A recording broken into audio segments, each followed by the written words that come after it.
make the proper interventions at the time that the Senate President and our other colleagues agree upon.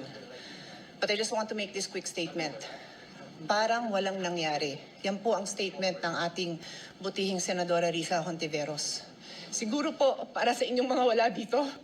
Pero para sa amin na nandito, napakaraming nangyari. Takot na takot po ako na kailangan ko na magpaalam sa mga anak ko. At yung staff ko, 2 pintuan ang pagitan ko sa putukan. Yung staff ko na si Claire, na 20 years na sa akin, nandun siya sa labas.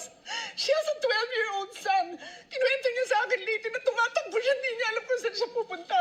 Kaya para sabihin niyo na walang nangyari. Napakasakit para sa aming lahat na nandito.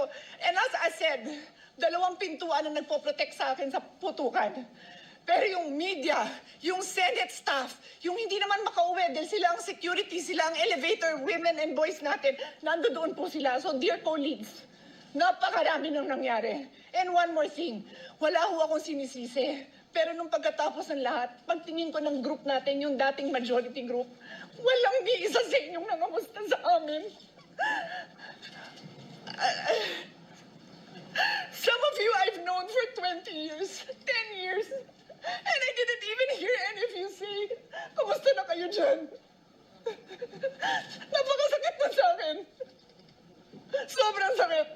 So yun lang ang masasabi ko. Yes, I am very ready to share my story, to ask questions. Pero kung wala ho kayo dito, huwag niyong questionin yung mga nangyari sa mga nandito. Dahil nandito kami, kasama ng staff. Staff namin, Senate staff. You have your own story, I respect that. But please respect my own story. Thank you, Mr. President.